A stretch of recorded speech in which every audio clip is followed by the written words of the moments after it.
I'm I'm hoping that we probably will finish early so we can all go away and enjoy the sunshine for a bit. So as Jenna said, my name's Sapna Shah. I'm one of the consultant gynecologists at London Gynaecology. And today we are focusing on a very common but important clinical challenge, abnormal bleeding, and when it may represent cervical pathology. Okay, so Jenna, can we go on to the next slide, please?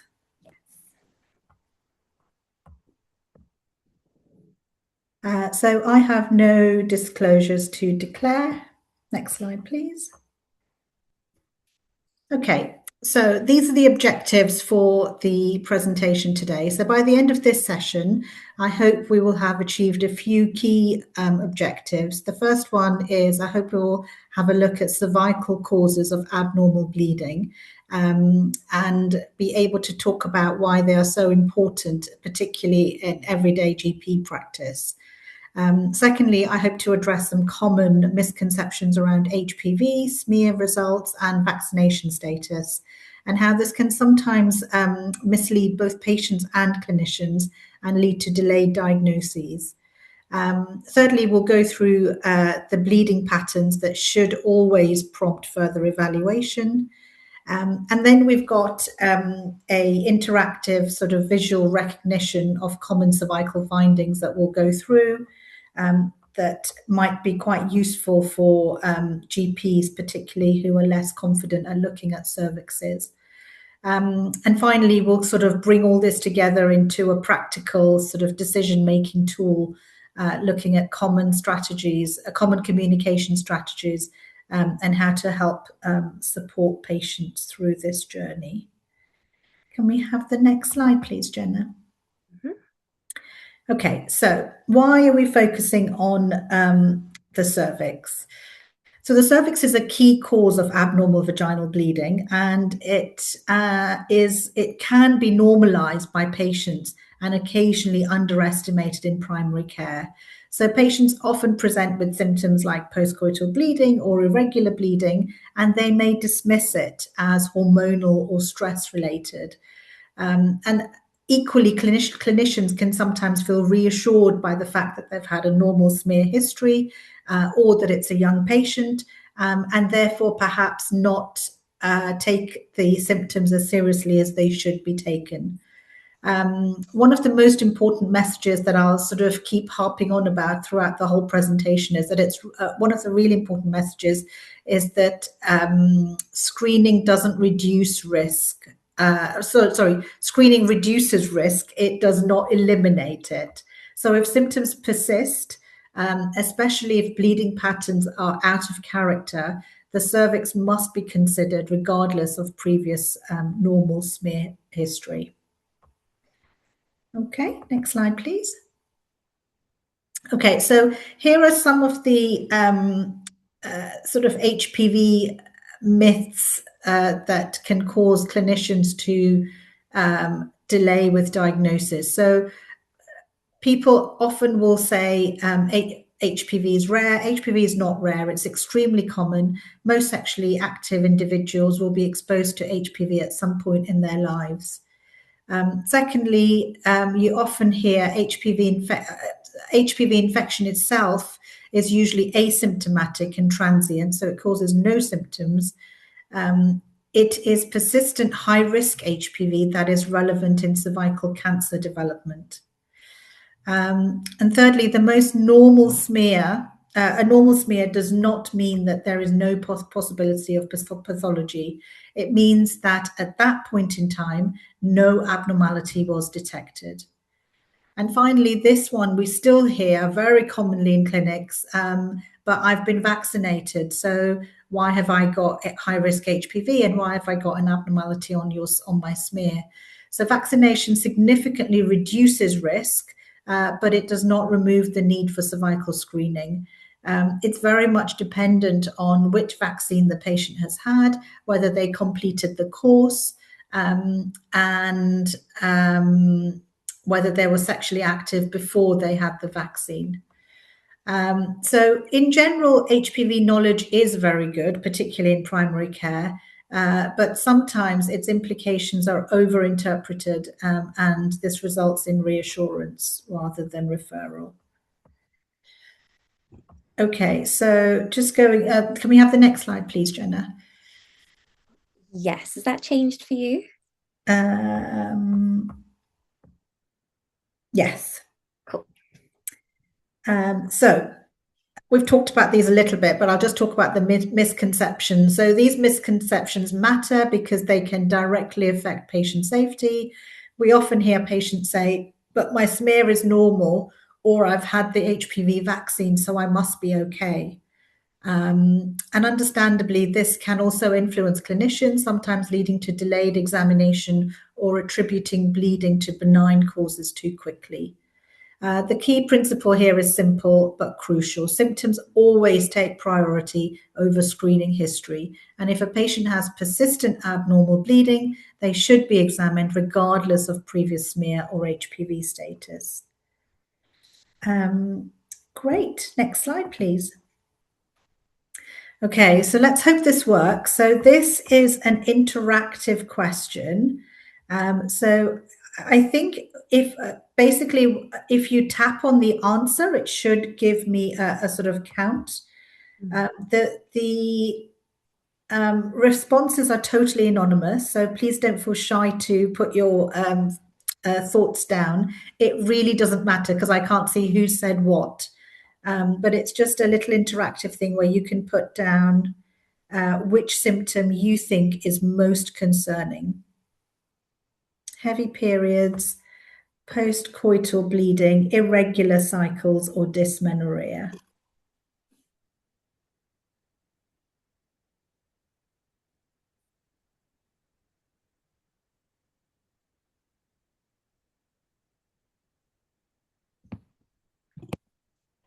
Are you able to vote, or is it not working? So thank you, Maureen. Maureen's commented in the chat saying post-coital bleeding. Oh, perfect. So it might not have worked with the thingy, but I think it might have worked for mine because I think we've gone one through. Okay, perfect. So well done, Maureen. That's absolutely right. So postcoital bleeding is the most specific symptom for cervical pathology. Intermenstrual bleeding can also be significant, but it's often less specific. Heavy menstrual bleeding and dysmenorrhea, while common and important, are less likely to be of cervical origin. Okay, so if we go on to the next slide. When bleeding is not just a period. So there are certain bleeding patterns that should always raise concern. These include postcoital bleeding, intermenstrual bleeding, as we've just discussed, postmenopausal bleeding, and persistent change in menstrual pattern. The most important feature here, as I've kept on saying, is persistent. So a single episode may be benign, but repeated or ongoing symptoms require assessment. Particularly postcoital bleeding should always prompt a speculum examination. Okay, next slide. Yeah.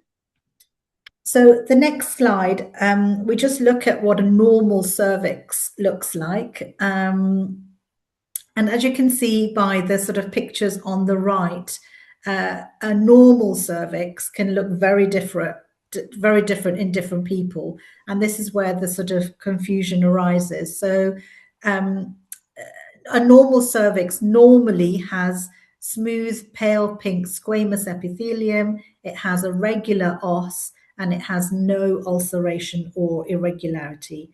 However, everyone's cervix looks different. There is a huge variation in normality, and within the same patient, at different points in their cycle, the cervix may look different. So all three of those images on the right are normal cervixes, but obviously the bottom two look very different to the top. And that's because of the endocervical epithelium being on the surface of the cervix.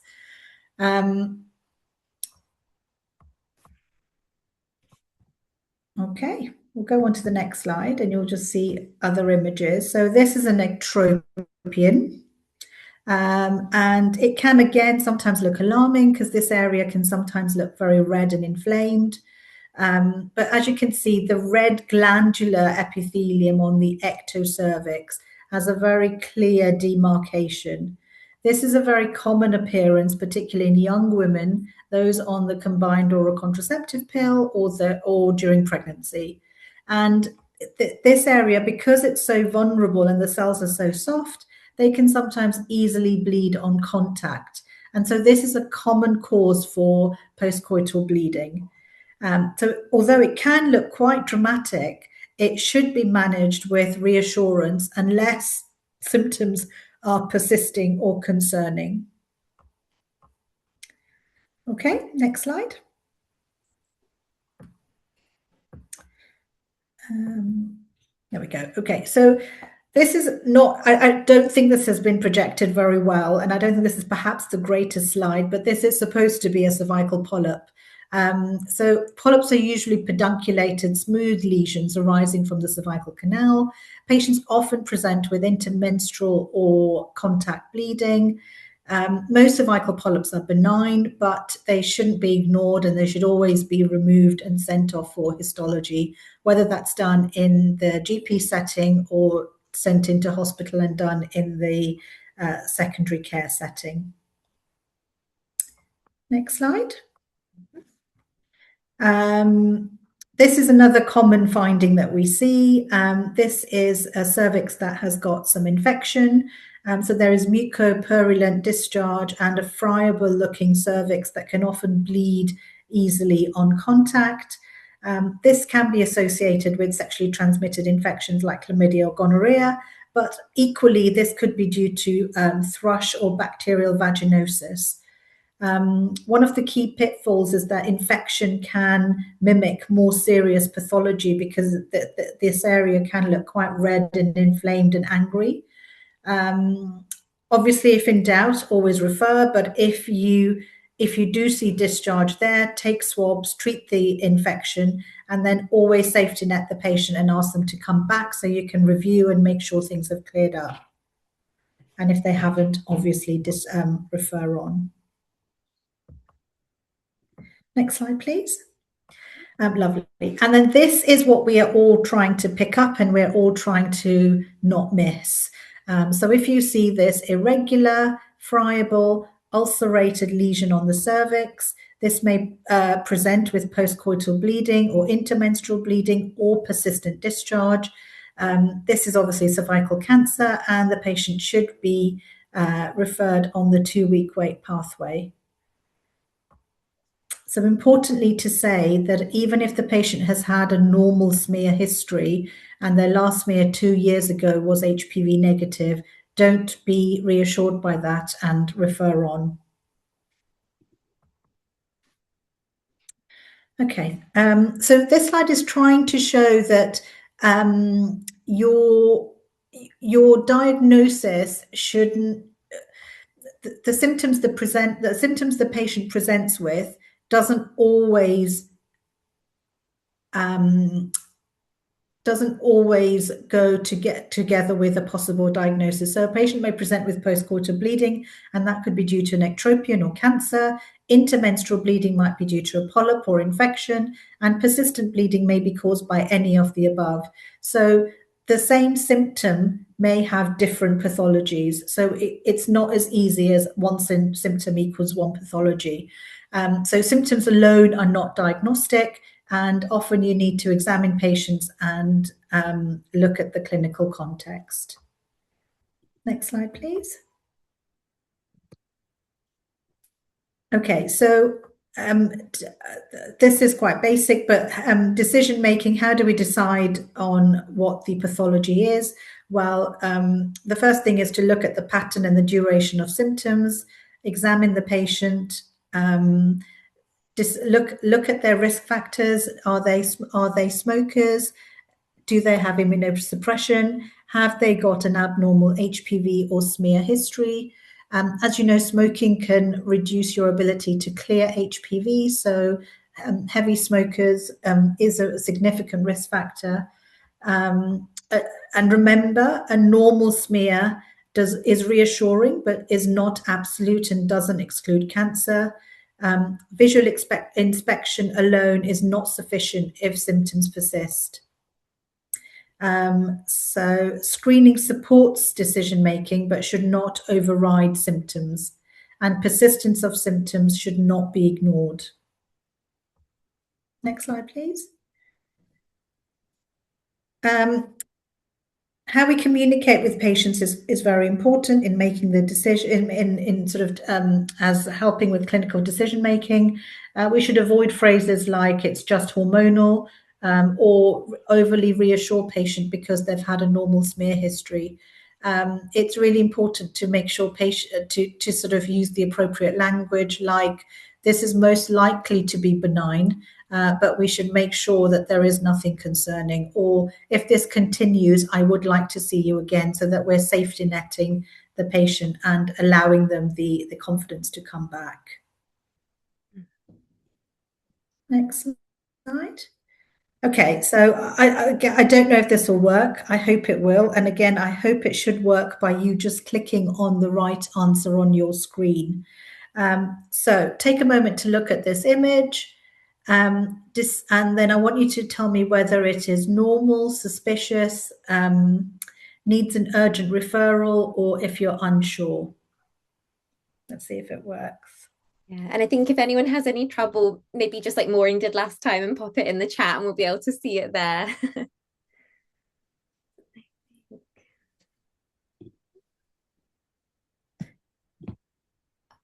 Maureen has also mentioned normal in the chat. Fabulous. Okay, so yeah, that's absolutely right. So it's normal. So obviously you can see the smooth, pale pink cervix with a regular ulcer. There's no ulceration, there's no nodularity, and there's no irregular surfaces. So the thing to say about this is, although the cervix is normal and looks very healthy, if the patient comes with persistent postcoital bleeding, despite a normal appearing cervix, it would be reasonable to safety net or refer the patient. So a normal looking cervix reduces concern, but doesn't completely exclude pathology if symptoms persist. Okay, next slide. Okay, so what about this? So what would you do if this is the cervix you saw? Would you reassure the patient? Would you refer on a 2-week wait pathway? Would you give them antibiotics, or would you do an urgent smear?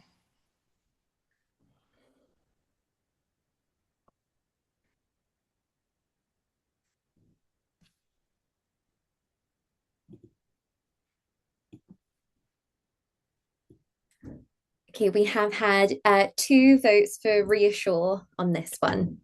Excellent, well done. So this is a cervical ectropion, and as I've said, it's common in younger patients, in patients using the combined oral contraceptive, and in pregnant women.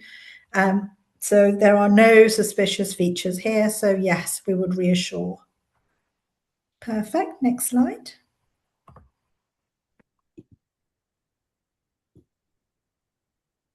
Okay. What about this one? You have to look quite carefully. It's quite subtle. But what would you do in this patient? Would you remove it in clinic, do a 2-week wait referral, ignore the appearance, or treat as infection?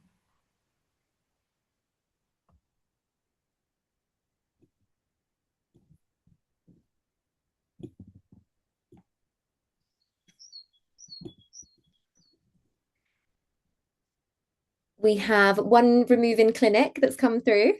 Perfect. Yep. So you're absolutely right. This is a polyp, and polyps, as I've said, are usually benign. They can commonly cause intermenstrual or contact bleeding, and removal is often both diagnostic and therapeutic. So well done. That's absolutely the right thing to do. Can we move on to the next slide? What do we see here? So what would be your initial management? Would you do swabs and treat? Would you do a 2-week wait referral? Would you biopsy, or would you reassure the patient?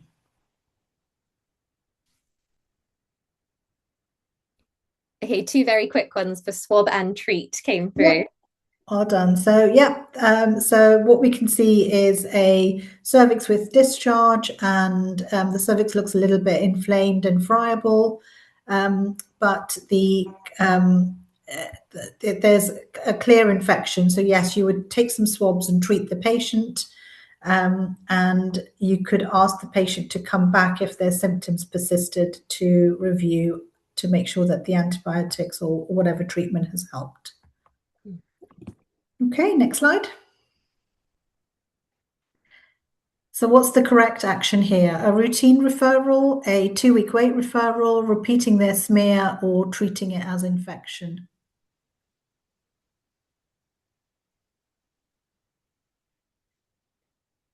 Had a 2-week referral come through. Yeah, two of those. Okay, perfect. Yeah, so as you can see, there is an irregular surface, there is an exophytic ulcerated lesion. The tissue looks quite friable, and there is abnormal vasculature. So this is not a normal variant of the cervix and does warrant a 2-week wait referral. Okay, next slide. So perfect. So as I say, it's quite a short presentation, but really I just wanted to finish with a few key messages that you can take away. So the cervix is often a key source of abnormal bleeding and should not be overlooked. HPV misunderstandings can lead to delayed diagnoses. Visual recognition improves confidence, but must always be combined with symptom and clinical judgments. And finally, when in doubt, examine and document clearly, and then safety net the patient appropriately. Amazing. Thank you very much. Are there any questions?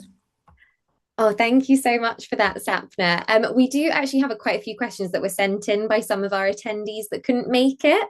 Okay. So if you want, I can start with a couple of those. And then Maureen, Shema, if you want to pop any in the chat, I can read them out on your behalf as well, if any come to you.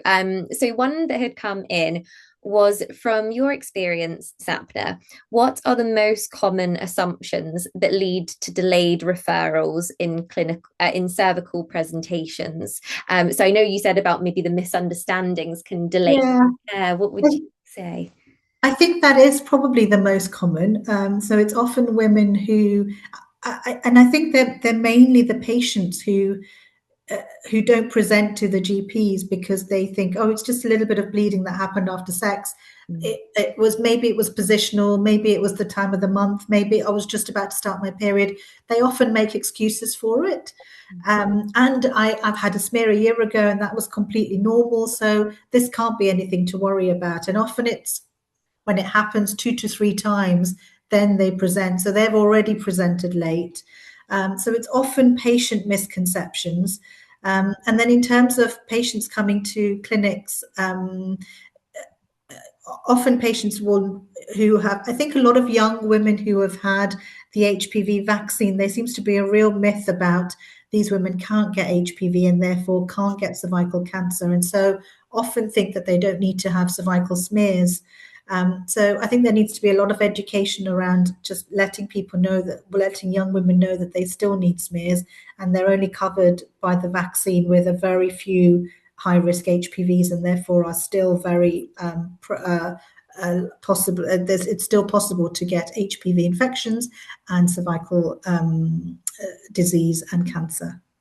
No, definitely. I very much agree with that as well. I think coming from the generation who had the vaccine, I think a lot of my friends grew up with the assumption of, oh yeah, no, that's not something we need to think about. I wonder what they're told in school. Were you told, it was such a long time ago, but were you told that this is the HPV vaccine, but you must still go for a smear, or was that just not said? I always wonder. Yeah, I'm trying to think back to it. I don't think that was said. I think it was probably just very much like, you need this vaccine because of this. So I think in your brain as quite a young person, you just assume that, oh, well, that fixes that. Yeah, exactly. Yeah. Don't need to have that horrible test anymore. Yeah. No, exactly. Okay, next question that came in was, have there been cases in your own practice where the presenting symptom sounded relatively benign, but examination changed the picture? Um, yeah, I mean, I think polyps are usually guilty of that. That and they often are asymptomatic. So patients just go for a routine smear, and you see a huge big polyp there, and you think, how did you not have any symptoms? So polyps that happens commonly with polyps, and sometimes with ectropions. The cervix looks really red and angry on examination, but the patient's often asymptomatic or has just come for a routine smear or routine colposcopy, and you're like, oh my goodness. So I think those are probably the ones that sometimes catch you out. Mm. And are with ectropions, out of interest, is just my question that's popping up. Are there any situations that would warrant that to be removed, or can you remove an ectropion? Yeah. Yeah. So probably the common treatments for it is if you're not having any symptoms, don't do anything, just leave it alone. But if it's causing persistent bleeding, and often it does, then one of the first things you can do is sort of touch those vulnerable endocervical cells with silver nitrate sticks. Mm. And that can often help just temporarily. It's kind of a very superficial cautery, and that can sometimes temporarily help with symptoms. So I often say to women, if this has temporarily helped your symptoms, obviously the cells can grow back. So if it helps for a while, but then you find that your symptoms recur, you might need either more formal diathermy, or you might need cryocautery. So it's very simple to treat. You would just sort of burn those cells with electricity, or you would freeze them with cryotherapy. Okay, thank you. Okay, question number three. We've only got a couple more. Has guidance changed your threshold for concern at all over the years of practice, that you've been doing, or is it more about improving recognition of certain symptoms? When you say guidance, what do you mean? Guidance as in the, I the I think they mean I guess potentially they mean the kind of maybe NHS guidelines potentially. Maybe has that changed over the years about what we should be watching out for, or when should we be referring at different times, maybe compared to what was done historically? No, I don't think the guidance has changed dramatically. I mean, I think the guidance around management of cervical smears has changed over the years, and is still undergoing a very new change at the moment for women who are HPV negative. But I think a lot of referrals are just to do with the confidence of the person who is looking at the cervix. So um, GPs who aren't as confident at looking at cervixes will refer with the other common thing that which I didn't put a picture of, which perhaps I should have, is a Nabothian follicle. A Nabothian follicle is a very normal phenomenon. It's just a blocked gland which produces sometimes a sort of white raised sort of view of the cervix, and if you've never seen it before, it can look really weird and alarming. So you often get that being referred, often on a 2-week wait pathway. So I think it's just pattern recognition and getting more confident with looking at cervixes and realizing what's normal and what's not. And yeah, so it is just a case of the more you see, the better you'll get at it. Great, thank you. And I feel like you could have just potentially answered the final question. Oh, really? Okay. But if there's any others, we like to ask every clinician this at the end of each webinar. But what would you say is the single biggest takeaway that you would like any of our attendees to, leave with tonight, or anyone who will watch it catching up later? I think it will be, if in doubt, refer. If you're not sure, don't just sit on it, just refer. It's going to do no harm. So if in doubt, refer. If in doubt, either pick up the phone and ask us, but it's very difficult for us to comment on something that you're seeing. So if in doubt, refer, and we will always look at it. I think I would rather see a very normal looking cervix and reassure the patient than not see an abnormal looking cervix. So if in doubt, please refer. Great, thank you so much. And just last check, Maureen, Shema, do you have any questions that you would like to put forward? And if not, we'll be able to pause then. No, thank you. Oh, thank you. Great. Okay, well, I will pause the recording now so that we don't need to think about that. Or I'll do it in a second. Okay, pause. Oh, thank you, Maureen. Maureen's put in the chat. No, thank you. Oh, thanks, Maureen. Thank you. Okay, pause, stop recording.